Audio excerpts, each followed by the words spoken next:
Okay, ನಮಸ್ಕಾರ. ಈ ಕಾಪು ಅಂದರೆ ಎಲ್ಲರಿಗೂ ರಕ್ಷಣೆ ಮಾಡುವಂಥ ಈ ಪವಿತ್ರವಾದಂಥ ಸ್ಥಳ.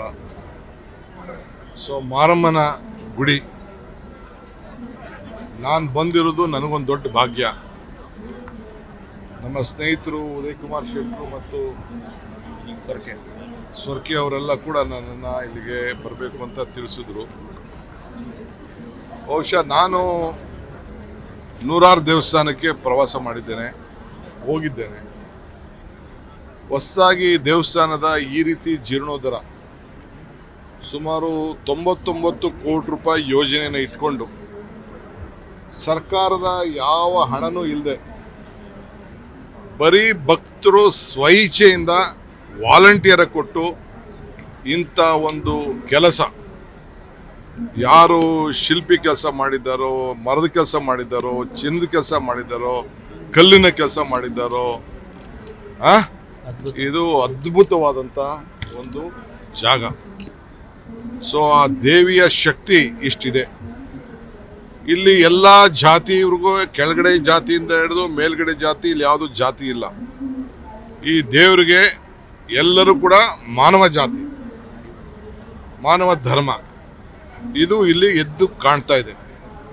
ಸೊ ಮಾನವ ಧರ್ಮಕ್ಕೆ ಜಯವಾಗಲಿ, ಧರ್ಮದಿಂದನೇ ವಿಶ್ವಕ್ಕೆ ಶಾಂತಿ ಅಂತೇಳಿ ನಮ್ಮ ಗುರುಗಳು, ನಾನು ನಂಬಿರುವಂಥ ಗುರುಗಳು ಹೇಳಿದ್ದಾರೆ. ಹಂಗೆ ಇವತ್ತು ನಾನು ಬಂದು ಇಲ್ಲಿ ಮರದ ಕೆಲಸ, ಇಲ್ಲಿ ಕಲ್ಲಿನ ಕೆಲಸ, ಈ ಚಿತ್ರ, ಈ ಒಂದು ಏನು ಶಿಲೆಯಲ್ಲಿ ಕೆತ್ತನೆ ಕೆಲಸ ಇದೆಯಲ್ಲ, ಇದು ಭಾಳ ಅದ್ಭುತವಾದದ್ದು. ನಮ್ಮ ಕರ್ನಾಟಕದ ಏನು ಬಿಜಾಪುರ ಜಿಲ್ಲೆ, ಬಾಗಲಕೋಟೆ ಜಿಲ್ಲೆಯ ಇಳಕಲ್ ಏನು ನಮ್ಮ ಕೆಂಪು ಕಲ್ಲು ಇದೆಯಲ್ಲ, ಇದು ಎಲ್ಲ ಹೊರಗಡೆಯಿಂದ ತಂದಿದ್ರೆ ಬೇರೆ ವಿಚಾರ. ಇದು ಶಿರಾಯಿಂದ ನಮ್ಮ ಕರ್ನಾಟಕದ ಕಲ್ಲಿನಲ್ಲಿ ಇಂಥ ಒಂದು ಶಿಲೆ, ಪವಿತ್ರವಾದಂಥ ಶಿಲೆ ಇಲ್ಲಿ ದೊರಕಿಸ್ಕೊಟ್ಟಿದ್ದಾರಲ್ಲ, ಇದು ನಿಜವಾಗ್ಲೂ ಹುಡುಕಿ ಮಾಡಿದಂಥವ್ರಿಗೆ ಸಹಕಾರ ಕೊಟ್ಟಂಥವ್ರು ಎಲ್ಲರೂ ಕೂಡ ಆ ತಾಯಿ ಅನುಗ್ರಹಿಸಲಿ. ಇನ್ನು ಹೆಚ್ಚಿಗೆ ಆ ತಾಯಿ ಎಲ್ಲರೂ ಕೂಡ ಯಾರು ಸಹಾಯ ಮಾಡಿದ್ದಾರೆ ಅವರೆಲ್ಲರೂ ಕೂಡ ತಾಯಿ ಸಹಾಯ ಮಾಡಲಿ, ಅನುಗ್ರಹಿಸಲಿ. ಅವರೇನು ಅಪೇಕ್ಷೆ ಪಟ್ಟಿದ್ದಾರೆ, ಏನು ಬೇಡಿಕೆ ಕೊಟ್ಟಿದ್ದಾರೆ ಎಲ್ಲ ಕೂಡ ಈಡೇರಿಸಲಿ ಅಂತೇಳಿ ನಾನು ಇವತ್ತು ಒಬ್ಬ ಸರ್ಕಾರದ ಒಬ್ಬ ಪ್ರತಿನಿಧಿಯಾಗಿ, ನಾನಿಲ್ಲಿ ಭಕ್ತನಾಗಿ ಬಂದಿದ್ದೇನೆ, ಅದು ಬೇರೆ ವಿಚಾರ. ಆದರೂ ನಾನೊಬ್ಬ ಸರ್ಕಾರದ ಪ್ರತಿನಿಧಿಯಾಗಿ ಮೊದಲನೇ ಇದರ ಪ್ರಸಾದ ಕೂಡ ನನಗೆ ಇವತ್ತು ಆ ದೇವಿಯ ಸನ್ನಿಧಿಯಲ್ಲಿ ನನಗೆ ದೊರಕಿಸ್ಕೊಟ್ಟಿದ್ದಾರೆ. ಇದು ನನ್ನ ಭಾಗ್ಯ. ಸೊ ನಾನು ಭಾಳ ಪ್ರಸನ್ನನಾಗಿದ್ದೇನೆ.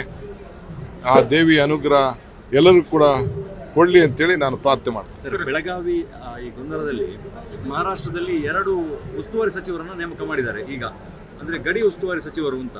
ಹಾಗೆ ಕರ್ನಾಟಕಕ್ಕೂ ಗಡಿ ಉಸ್ತುವಾರಿ ಸಚಿವರು ಬೇಕು ಅಂತ ಒಂದು ಪತ್ರ ನಿಮಗೆ ಬರೆದಿದ್ದಾರಂತೆ. ನಮ್ಮಲ್ಲೂ ಇದ್ದಾರೆ, ನಮ್ಮಲ್ಲೂ ಗಡಿಯಲ್ಲಿ ಮಂತ್ರಿಗಳಿದ್ದಾರೆ. ಆ ಮಂತ್ರಿಗಳ ಎಲ್ಲ ಕೆಲಸವನ್ನ ಬಹಳ ಸುಭಿಕ್ಷವಾಗಿ ಮಾಡ್ತಾರೆ.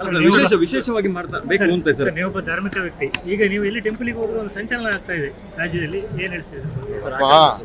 ನಾನು ಯಾವ ಟೆಂಪಲ್ಗೆ ಹೋದ್ರು ಸಂಚಲನ ಆಗ್ತದೆ, ಯಾವ ಧರ್ಮಕ್ಕೆ ಮಾತಾಡಿದ್ರು ಮಾಡ್ತದೆ. ಹಿಂದೆ ನಾನು ನಮ್ಮ ಕ್ಷೇತ್ರದಲ್ಲಿ ಯೇಸು ಶಿಲೆ ಮಾಡ್ತಾ ಇದ್ದಾರೆ, ಪ್ರೋತ್ಸಾಹ ಕೊಟ್ಟದಕ್ಕೆ ನಿಮ್ಮ ಜಿಲ್ಲೆಯವರೇ ಬಂದು ನನ್ನ ಯೇಸು ಕುಮಾರ ಅಂತ ಕರೆದ್ರು. ತಿರ್ಗಾ ಯಾರೊಬ್ಬರು MP ಯಾರೋ ಇವರು ಮುಸ್ಲಿಂ ಧರ್ಮದವರು ಇವತ್ತು ಅವ್ರು ಎದೆ ಸೀಳಿದ್ರೆ 3 ಅಕ್ಷರ ಇಲ್ಲ, ಬರೀ ಪಂಚರಕಕ್ಕೆ ಲಾಯಕು ಅಂತ ಹೇಳಿದಾಗ ಅವರೆಲ್ಲ ನಮ್ಮ ಬ್ರದರ್ಸ್ ರೀ, ಅವರಿಲ್ಲ ಅಂದರೆ ನಾವು ಬದುಕೋಕ್ಕಾಗಲ್ಲ ಅಂತ ಹೇಳಿದಾಗ, ಈಗ ಚಿಕನ್ ಮಟನ್ ಕಡಿಬೇಕು, ನಾವು ಕಡಿತೀವ?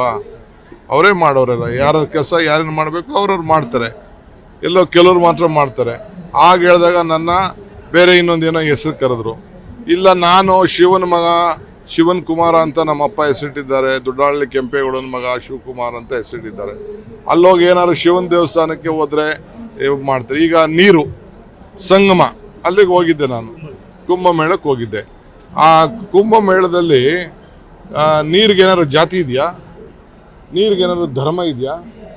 ನೀರಿಗೇನಾದ್ರು ಪಾರ್ಟಿ ಇದೆಯಾ? ಏನೂ ಇಲ್ಲ. 3 ನದಿಗಳು ಸೇರೋಂಥ ಒಂದು ಪವಿತ್ರವಾದಂಥ ಗಂಗಾ ಚೈವ ಯಮುನಾ ಚೈವ ಅಂಥೇಳಿ ಕೊನೆ ಗೋದಾವರಿ, ಕಾವೇರಿ. ಈಗ ಮೊನ್ನೆ ನಾನು ರೀಸೆಂಟಾಗಿ ಅಲ್ಲಿಂದ ಬಂದ ಮೇಲೆ 11 ಗಂಟೆ 12 ಗಂಟೆ ರಾತ್ರಿಯಲ್ಲಿ ಮಧ್ಯ ಹೋಗಿ ಟಿ ನರಸೀಪುರದ ಹತ್ರ ಕಪಿಲಾ, ಅಲ್ಲೂ ಕಾವೇರಿಗೆ ಹೋಗಿ ಅಲ್ಲೂ ಕೂಡ ನಾನು ಸ್ನಾನ ಮಾಡಿ ಅಲ್ಲೂ ಕುಂಭಮೇಳದಲ್ಲಿ ಪಾರ್ಟಿಸಿಪೇಟ್ ಮಾಡಿದ್ದೇನೆ. ತಪ್ಪೇನಿದೆ? ಯಾರು ಲೆಕ್ಕಾಚಾರ ಮಾಡೋದು ಬೇಡ ಅಂತೀರಿ ಹಾಗಾದ್ರೆ? ಬೇರೆ ಬೇರೆ ಲೆಕ್ಕಾಚಾರ ಹಾಕೊಳ್ಳಿ, ಯಾವ ಲೆಕ್ಕಾಚಾರನೂ ಅವಶ್ಯಕತೆ ಇಲ್ಲ. ಉಡುಪಿ ಶಾಸಕರು ಯಾವ ಲೆಕ್ಕಾಚಾರನೂ ಅವಶ್ಯಕತೆ ಇಲ್ಲ. ಉಡುಪಿ ಶಾಸಕರು ಹೇಳಿದ್ದಾರೆ ನಿಮ್ಮ ತರದ ನಾಯಕತ್ವ ಬೇಕು ಅಂತ, ಹಿಂದೂ ಧರ್ಮಕ್ಕೆ ಬೆಲೆ ಕೊಡುವ. ಸುನಿಲ್ ಕುಮಾರ್ ಅದು ಹೇಳಿದ್ರು ಯಶ್ಪಾಲ್ ಅವರು. ಒಳ್ಳೇದಾಗ್ಲಿ, ಸುನಿಲ್ ಸ್ವಾಗತ ಮಾಡಿದ್ದಾರೆ ಇವತ್ತು ಟ್ವೀಟ್ ಮಾಡಿ. ಒಳ್ಳೇದಾಗ್ಲಿ, ಅವ್ರಿಗೂ ಒಳ್ಳೇದಾಗ್ಲಿ, ರಾಜ್ಯಕ್ಕೂ ಒಳ್ಳೇದಾಗ್ಲಿ, ಅವ್ರ ಮನೆನ ಸರಿ ಮಾಡ್ಕೊಳ್ಳಿ. ನಮಸ್ಕಾರ.